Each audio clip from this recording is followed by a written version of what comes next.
Chapter 15. Ally. Kaden gave Marbin an uncertain smile and asked, with a hint of hysterical laughter in his voice, "You want me to help you storm the castle? Because I sort of got keys to the place. We can go on in." Storming the castle is a great way of putting it. Marbin laughed a great big belly laugh that did not make Kaden easy in his mind. Suddenly he felt a plucking at his back.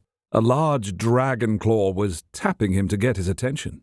Even though it was Raziel before him, he clearly felt Valerius was in charge, and Valerius pointed back towards the castle. Unlike before, when he could hear Valerius in his mind, he couldn't right now, but he understood what the Black Dragon King wanted. He desired Kaden back in the castle where it was safe, yet Kaden found he didn't want to go back in. Rose was a part of this mess with Marbin. All of these innocent people looked to be caught up in whatever the Swarm Shifter's plan was. All Kaden knew was that he might be able to stop it before more harm was done. After all, they were singing about the White Dragon. But will I have to reveal myself to defuse the situation? He took a breath and met those red eyes. I can handle this. Let me handle this. Marbin is here because of me. Valerius shook his head vigorously and moved to pick Kaden up and possibly fly him back to the castle. There was a flutter in Kaden's stomach at the idea of being Fey Ray to Valerius's King Kong, but he stepped back to indicate he didn't want to be picked up. A frown appeared on that huge face. A spotlight flowed over the Black Dragon and down over Kaden. What were people thinking from their interaction? He just prayed that unless he literally became a dragon himself, they wouldn't be sure who he was. But he could already imagine the news organizations taking a picture of his face and searching social media for his likeness, asking people on the street who he was, and who knew what else they could do to find him. If we do this your way, people will be scared. Let me just try to get them to go home. He bargained. Valerius closed his eyes, as if amazed at Kaden's naivete. And maybe he was naive. Maybe he was really stupid. But he couldn't hide inside while bad things happened because of him. He just couldn't. If it doesn't work, we'll do it your way, okay? He asked. Valerius nodded reluctantly. Feeling like he'd just walked back from a cliff, Kaden turned back to Marbin and Rose. But that didn't make him feel any better. He felt terribly exposed being between them and Valerius. Seriously, wouldn't everybody know he was the White Dragon Shifter simply by being here? Talking to Valerius like he did, as if it were no big deal, probably also made people wonder who he was. Sweat suddenly broke out on his upper lip. For its part, the White Dragon Spirit was looking at all the people about 20 feet beyond Marbin with interest in its large blue eyes. It wanted to sniff them. It remembered being petted by the boy at the drop and imagined that there would be a lot of petters in this audience. Maybe they should shift and let the people enjoy their beautiful dragon form. Kaden groaned. No, we're not doing that. These people won't pet you. They want to worship us or something, or use us. But that doesn't matter. We need to have a normal life, and we can't if they know about you. The White Dragon Spirit sighed, but agreed. It didn't want to make Kaden unhappy, but it still believed the people would enjoy seeing it. They would. They would probably love you. But we can't, okay? We just can't. The White Dragon Spirit rested its head sadly down on its claws, not arguing with him, but clearly deeply unhappy with his decision. I promise that things will be great. My friends and family will pet you, okay? You'll be happy. Just trust me. The White Dragon Spirit let out a soft breath and said nothing. Kaden focused on the people in front of him, most specifically Rose. She wouldn't meet his gaze. She was biting her lower lip and tugging at one of her ponytails. She was likely thinking that his plan to stay hidden was blown all to hell. He hoped she would give him a straight answer about why the people were here. Rose, what's going on? He asked her under his breath. Rose cringed. The white-robed, clad faith members sang louder even as they remained on their knees. They had this strange, glazed-eye look as they caught sight of him. He shifted his feet. Yes, He'd made a mistake, a series of them. Rose, seriously, what's going on? You shouldn't have come out here. Why did you come out here? She hissed. I thought you were going home. As soon as she said this, he felt a ton better. She hadn't thought coming here would out him. She figured he was at his house in the mid having dinner or playing video games or reading or freaking out about being a shifter. She hadn't realized that he would actually be here. I did. But then Valerius went to Wally's and my friends were in trouble, so I turned myself in. He explained. Her gaze lifted to him, and there was this look in her eyes that he couldn't quite define. You turned yourself in for your friends? Yeah. What's that look for? But you really wanted to go home. You could have gone home and stayed home. She put a hand to her forehead. Oh, Kaden, why did you do this? I couldn't let other people get hurt because of me. He told her. This look he did understand. It was anguish. I told you, granddaughter. He's a hero, a true leader of the people. Marbin clapped his shoulder. And everyone is going to know it. Kaden looked over Marbin's shoulder and saw that the people of the faith were now prostrating themselves. There were others that had taken off their caps, and others that just stared openly at Valerius especially. Some clearly had come from the below, but a ton of mid-people were there too, all agog. They were looking at him too. His chest felt tight. Maybe they wouldn't guess that he was the White Dragon shifter. Maybe they would think he was just some rich person who was invited to the party. But no, he was still wearing the borrowed clothes from the below. His hair was sticking up all over the place. He was pretty sure he had dirt smudged on one cheek and turkey stuck between his teeth. No one was ever going to mistake him for a rich and powerful person. He looked like what he was, a person who had never been in the castle before, but now had the run of the place, which would lead one to the inescapable conclusion, which was that he was the White Dragon shifter. His father had tried to warn him that he shouldn't be seen if he wanted to keep his privacy, and that running out here wasn't the way to go. He glanced back over his shoulder, but Valerius had settled himself in a crouching position so that no one could scuttle between his legs, like Kaden had earlier.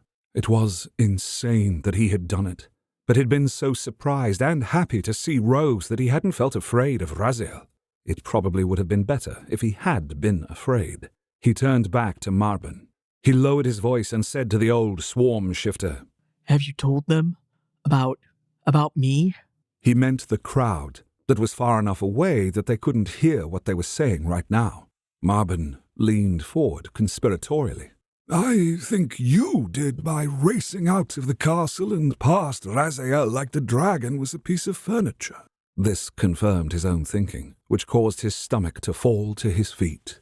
But I had to come out. You were bringing all these people up here to get them in trouble unless the White Dragon shifter revealed themselves. He hissed. Marbin chuckled. And you had to protect them by coming forward in such a dramatic fashion. Yes, exactly. Makes sense to me why you did it. I didn't reveal myself. I haven't done anything. I'm just your and Rose's friend. That's all. And as long as you keep your promise and don't tell them who I am, we'll be fine. You really think that? Marbin looked highly amused. He didn't.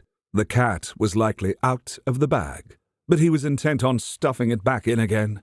He glanced over at Rose, who was squeezing the top of her nose as if she had a massive headache coming on. She, evidently, understood exactly what he was trying to do, and thought it was a big mistake. You brought them here. You knew what I would do, Marbin. He cried, feeling the total unfairness of Marbin's actions.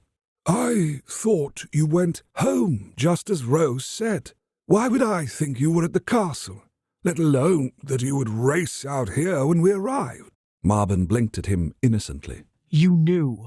Kaden repeated, certain of it. Of course he knew. Rose said under her breath, and there was a trace of sadness to it. He always does. Now, granddaughter, don't act as if that is a bad thing. Reading people is necessary for one's survival. Marbin tutted.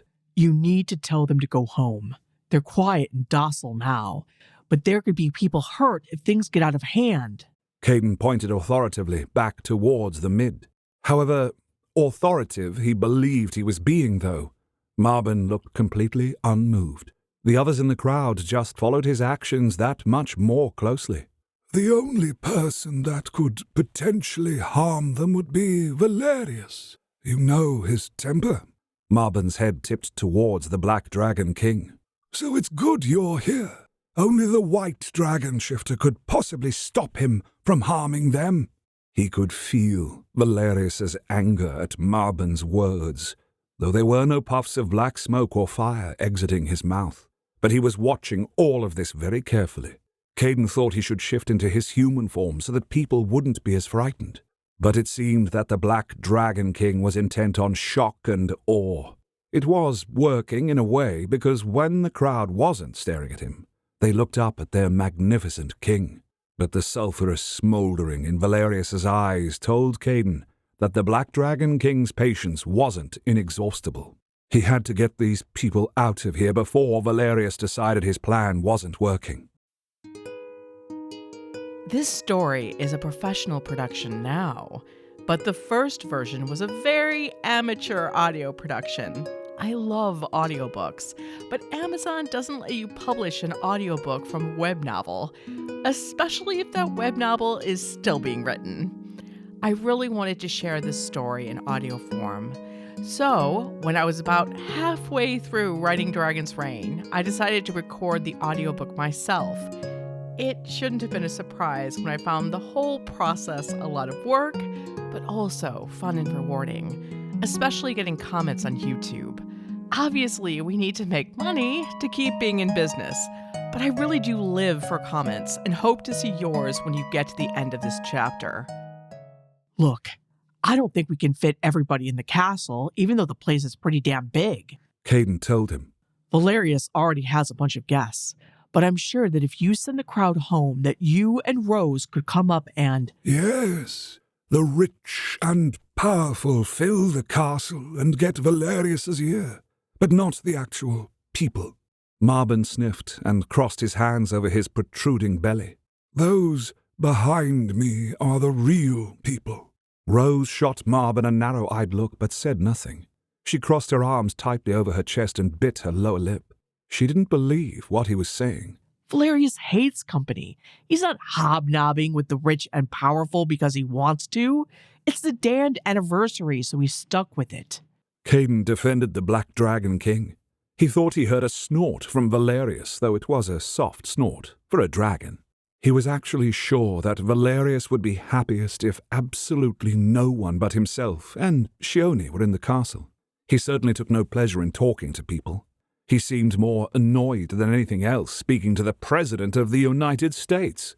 In fact, the President was likely one of the people flowing out of the castle gates now from the sounds coming behind him. If the flashlight-wielding crowd hadn't drawn their attention before, Valerius's appearance in his dragon form had. Speaking of Valerius, his skin was prickling between his shoulder blades. The Black Dragon King actually cast a shadow over him. He was so close. Valerius was looming. He was tempted to turn around and shoo him back, but that would likely be unwise. That may be true, but it just shows that when Valerius actually deigns to speak to anyone, it is those who are not the actual people that his rule affects. Marbin said, turning Kaden's words of praise somehow into a criticism. We all know that he does little enough as it is. He should be. That's not true. Kaden cut him off. Stop insulting him in the hopes he'll get angry. It's not going to work. Yet Kaden did cast a worried glance up at the Black Dragon King's face. Yes, more sulphurous fires glowed there. He really had to fix this. But that was when he saw something he couldn't believe he was seeing. Wally was running on the outside edge of the stone wall that protected the people and cars from flying off the road and down the steep mountainside. Wally easily navigated the slender space, ducking beneath Valerius's wing with ease. Kaden blinked. He had never seen Wally move that fast or nimbly, even when he was darting in to counter one of Landry's arguments against shifters. Wally? How? Why? How? You? Kaden stammered as Wally hopped down and raced to his side. Wally's wispy black hair that he studiously kept brushed over his bald pate was waving in the wind rather like sea kelp, and perspiration dotted his brow. He took out one of his many handkerchiefs and swiped at it. Thought you could use some backup, kid, he said, sounding slightly out of breath. Do you know Marbin? And this is Rose. And I don't know who those people are and stuff. Kaden said, still amazed at the show of speed and balance that Wally had displayed. I know Marbin all right. Wally's normally jolly face was dour as he regarded the swarm shifter. What are you doing here, Marbin? Why, if it isn't Wallace Gummert, the former head of the Rat Shifter Mafia. Marbin laughed. Fancy seeing you here. You call yourself Wally now? How close to what your old name was. Well, I guess it's easier to remember. Wallace Gummert? No, Wally isn't who you think he is. He's not even a shifter, let alone the head of the Rat Shifter Mafia. That's crazy, right? Kaden laughed. He looked down at Wally to see if he was amused. He wasn't. Kaden swallowed. That is crazy, right, Wally? I had a past life, kid. One that I gave up a long time ago. The person I was then, I'm not now, Wally told him. But your eyes don't have the night shine. You can't be a shifter.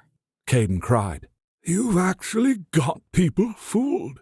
I have to admit that those contacts really do hide the night shine, Marbin said with an ugly smile at Wally.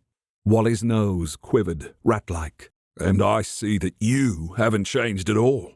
Still getting kids involved in your messes, dragging everybody down into the muck with you. Well, you're not doing that to Kaden. It's not happening. He sliced one of his hands through the air.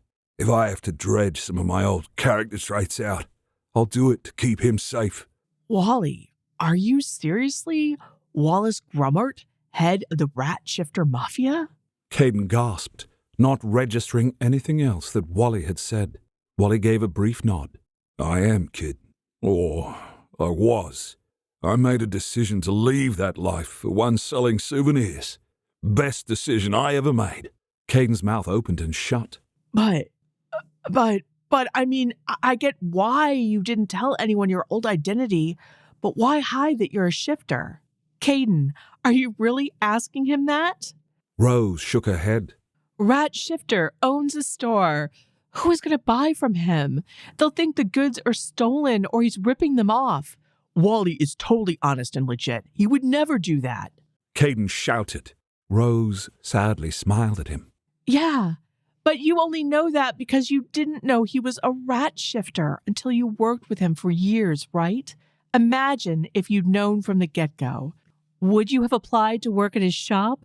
Would your parents have allowed you to do so, even if you wanted to? I'm guessing the answer to that question would be no. Kaden thought of all the ugly things that Landry had said about shifters over the years. She'd even flirted with joining humans first, after her older brothers did. Now, she'd been willing to go to the mat for him when she'd found out he was the White Dragon shifter. But maybe she would regret that later. Or maybe it was one thing to be a dragon shifter's friend, but a whole other thing to work for a rat shifter. Actually, I know that Kaden would never have minded working for me, no matter what I was. He ran up and hugged you, didn't he? And you're a swarm shifter that he just met today, I'm guessing? Wally pointed out. But even good-hearted people have problems with shifters sometimes. So it was easier to not say anything. And they definitely would have a problem with you, especially Wally. You've gone all respectable now. But scratch the surface and I bet you're still the same old Wallace. Marbin responded with a sly smile. Unlike you, I don't hide. I am what I am and I am proud of it. And I tell the kids to be proud of what they are. I take them in when their families throw them out. Even these people of the faith don't exactly find us lesser shifters enviable. He gestured towards the crowd that was starting to move restlessly. One of the white-robed women looked like she was about to come over to them. Her gaze kept sliding to the black dragon. She'd stopped kneeling. You are not lesser shifters. Stop calling yourselves that. Kaden cried. It's okay, kid. It's how we're described, Wally said. He's just trying to pull at your heartstrings. But there's nothing you can do to change how we're seen by people. Only we can do that. You're wrong. He can, Wally, Marbin said with that wide grin appearing again. All you need to do, Kaden, is tell the people who you are. The white dragon spirit's head lifted. It clearly was interested in this idea. It wanted the people to see them. How would that help? Kaden asked. It would help because you don't have any problems associating with the lesser shifters. You ran out here and embraced Rose. You work for Wally, Marbin explained. Just by being you. And, well, keeping me at your side to advise you in matters that might be a little more political, things will change. All you want is to be led into the rooms of power, Marbin, Wally said with a snort of disgust. You think Kaden's your ticket in? All this talk about representing the real people and giving lesser shifters a place at the table so that they're treated properly is all bunk. Do you think it's all bunk, Kaden? History has taught us that it is not so. Every group prejudiced against has needed allies from the privileged group to help them become accepted, Marbin argued. Won't you be that ally? Won't you lift us up with you and rattle the status quo? Kaden opened his mouth, unsure what he was going to say. But whatever it was turned into a "Whoa!" as Valerius lifted him up in one clawed hand and took off from the road. The Black Dragon King's patience had come to an end. On my subscription site, I have many completed gay romantic serial stories in the members-only library. One of these is Draken. Here's a summary. Poor student Sebastian grew up having a crush on his older rich neighbor Fallon. When the handsome man starts courting him, Sebastian can hardly believe it. But their developing love is threatened by Fallon's family's deep secret. They're all immortal dragon shifters. Draken was my first dragon shifter story, and though it's very different from Dragon's Reign, you can clearly see how some ideas from Draken carried over. It's one of my shorter serials at around 180,000 words, and if you become a member, be sure to check it out. There's some beautiful digital artwork by Mathia Arconiel too. I'll post a link to the stories so you can read the first 5 chapters for free.